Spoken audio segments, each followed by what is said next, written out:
Assalamualaikum warahmatullahi wabarakatuh. Waalaikumsalam warahmatullahi wabarakatuh. Baik, anak-anak sekalian, apa kabar siang hari ini? Alhamdulillah. Alhamdulillah, rabbil alamin. Wassalatu wassalamu ala asyrofil anbiya'i wal mursalin wa ala alihi wa sahbihi ajma'in. Asyhadu an la ilaha illallah wahdahu la syarika lah wa asyhadu anna sayyidina wa habibina wa syafi'ina Maulana Muhammadin sallallahu alaihi wasallam wa ala alihi wa sahbihi ajma'in. Baik, mari kita awali dengan bacaan basmalah. Selanjutnya silakan dipimpin doa kelas. Kita berdoa dulu. Preparation for praying. Let's pray together begin now. Billahi minasyaitonir rajim. Bismillahirrahmanirrahim. Alhamdulillahi rabbil alamin. Ar-Rahmanir Rahim. Maliki yaumiddin. Iyyaka na'budu wa iyyaka nasta'in. Ihdinas siratal mustaqim. Siratal ladzina an'amta 'alaihim ghairil maghdubi 'alaihim waladdallin. Allahumma inni as'aluka rizqan thayyiban wa ilman nafi'an wa amalan mutaqabbalan. Ya Allah, sesungguhnya aku mohon kepadamu rizki yang baik dan ilmu yang bermanfaat serta amal yang diterima. Amin. Baik, alhamdulillah kita sudah berdoa Allah Subhanahu wa taala. Semoga dengan doa yang kita panjatkan hari ini, kemarin dan hari-hari yang akan datang, Allah terima, Allah kabulkan doa kita. Bukakan pintu hati kita, pintu pikiran kita untuk menyerap ilmu yang diajarkan oleh ustaz dan ustazah di sekolah ini. Amin.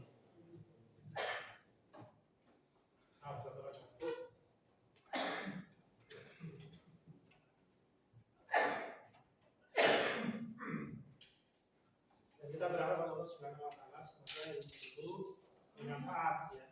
Ilmu nafi'ah, ilmu yang bermanfaat. Bukan hanya disimpan di otak, tapi juga dibuktikan dalam amalan perbuatan kita. Seperti kemarin kita membahas tentang integritas. Apa itu integritas? Masih ingat? Apa masih ingat apa? Apa? Iya, sifat atau mutu kualitas seseorang yang memancarkan kewibawaan. Ada komponen apa di integritas? Ada jujur, adil, amanah. Tiga ini kalau tidak ada di dalam diri seorang, maka dia tidak punya integritas. Nah, ini ilmu sudah kita dapatkan, poster sudah dibuat, semuanya nilainya bagus posternya, nah, tinggal diaplikasikan. Pun selanjutnya kita sudah belajar tentang sholat sunnah berjamaah dan munfarid. Sholat sunnah berjamaah munfarid sudah ada nilainya, sekolah sudah kalian dapatkan. Yang masih di bawah KKN nanti ada kesempatan untuk remedial untuk mengulang. Nah, hari ini kita akan membahas tentang proyek P5. Kalau udah tahu tentang P5? Apa jalan apa? Belum? Presentasi, perilaku,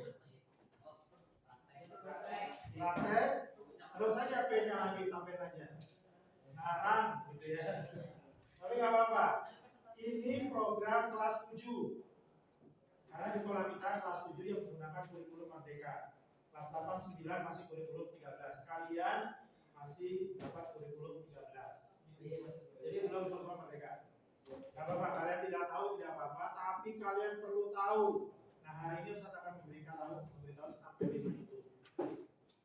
Paham ya? Agar kalian tidak menjadi orang yang jumut, yang tidak tahu sama sekali kalau bahasa kalian itu cengok. Bengong kalau ditanya tentang P5 oleh anak kelas 7. Padahal kalian kelas 8.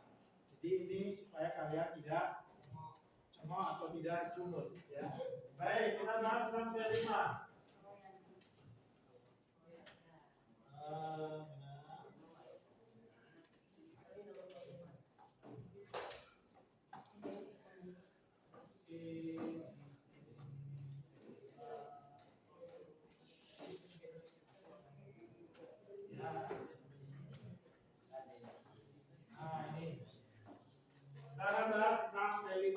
Ini kita buat modul P5-nya. Apa itu P5?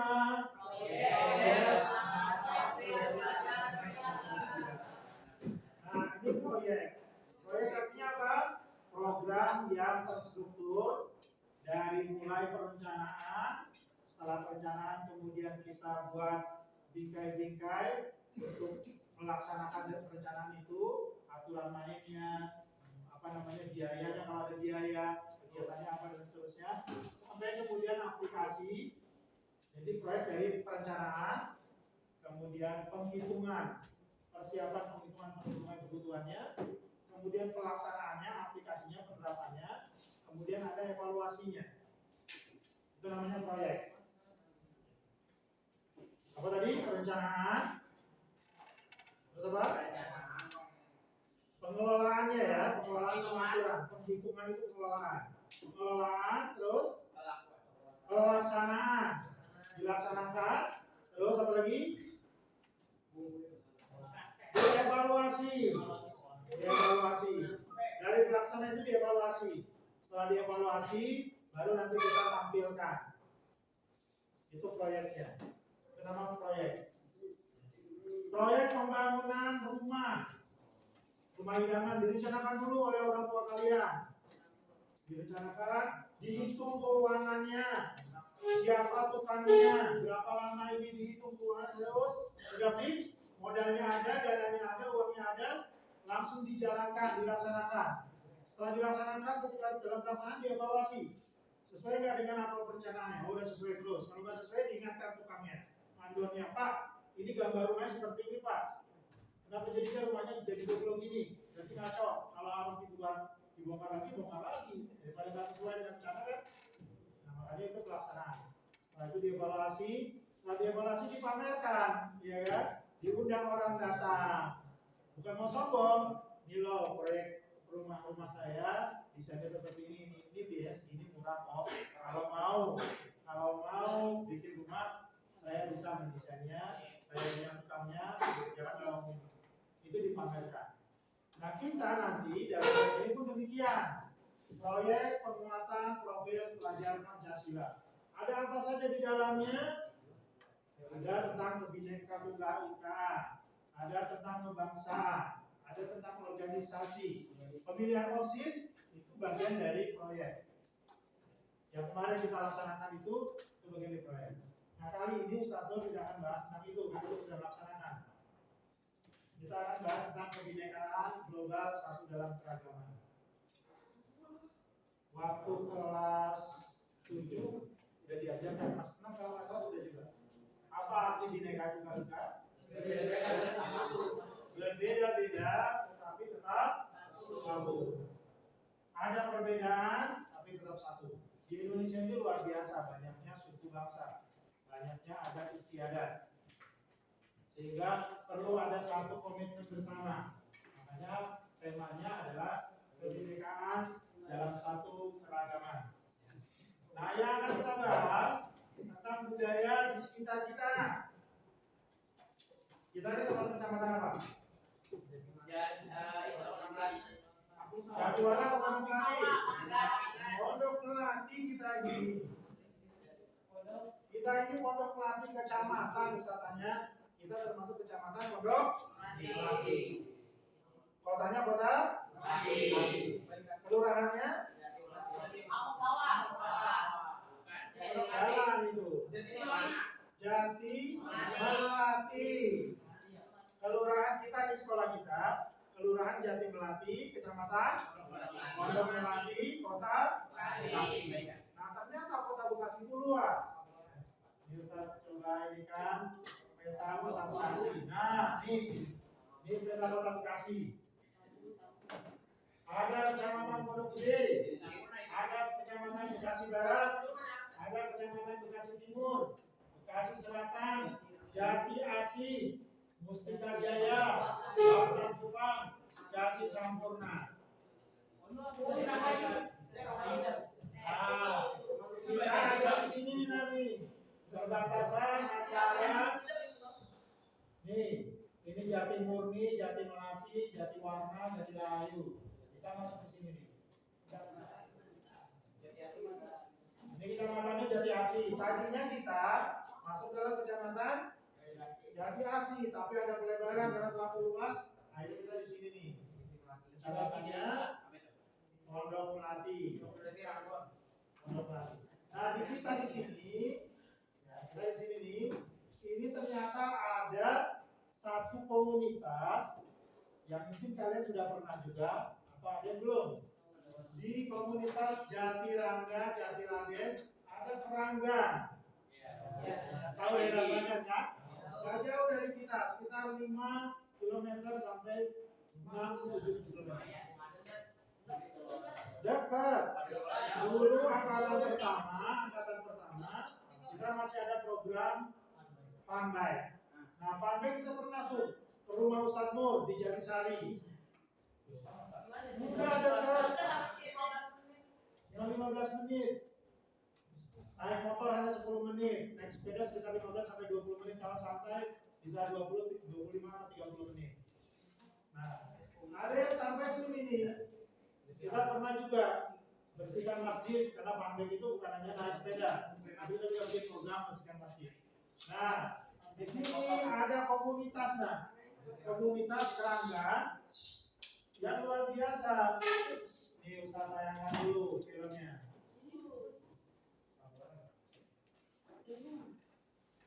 Suaranya bisa didirikan nggak?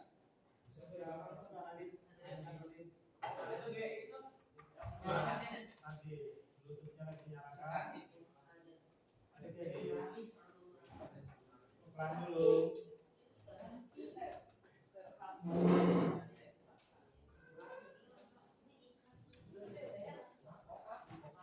Gua ke kode dulu. Ya, sebentar ya.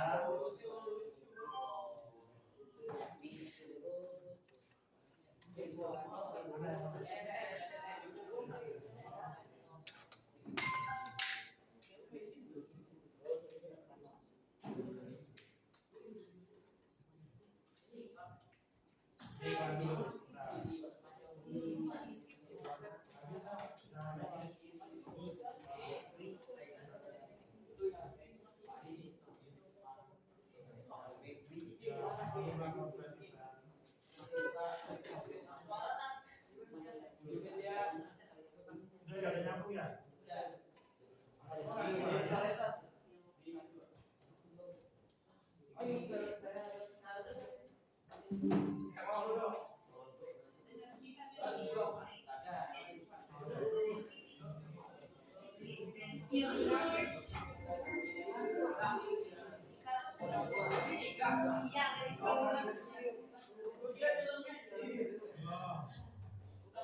Nah, ini tentang rumah adat di Keranggan. Itu dari kita nah.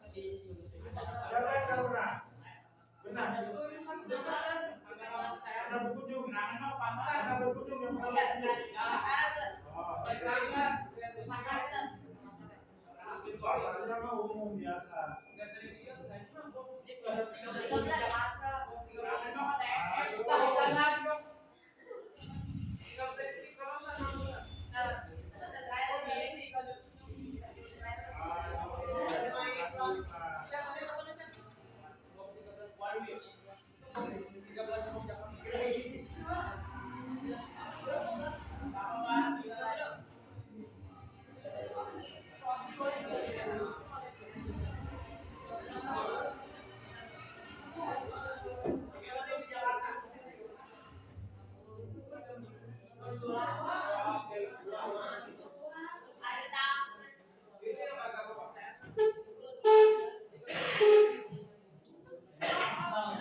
kelima tadi apa?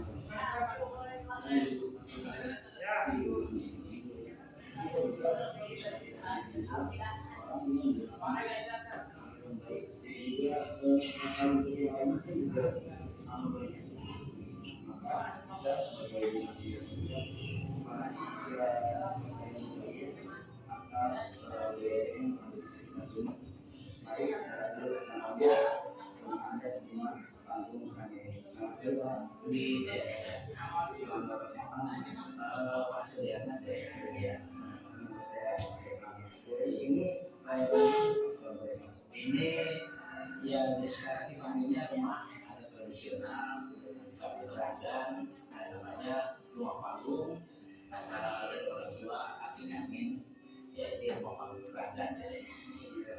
Kira-kira apa nih keunikan dari rumah panggung beragam ini? Ya sebenarnya rumahnya tapi lebih baiknya ada di sana ada ini kayaknya nggak perlu di ke rumah panggung. Jadi seperti yang saya bilang sebelumnya, saya ingin mengetahui bagaimana budaya dan tempat tinggal saya. Namun sebagai generasi muda kita lebih baik mengetahuinya secara langsung. Iya, bagus itu. Soalnya kalau bukan generasi muda siapa lagi yang melestarikan budaya? Saya kan udah tua. Iya kan, dia sebagai penerusnya. Itu rumah panggung ini, terus seorang menagi biar nanti buat kumpul dengan persatuan tadi ya, terus kita sampai mendirikan perguruan Pancasila. Tujuannya adalah merekrut generasi muda agar dia tahu tentang budaya asli Jawa Barat. Maka sebagai generasi muda kita harus mengenal dan melestarikannya budaya Indonesia. Bekasi 26 Maret 2023.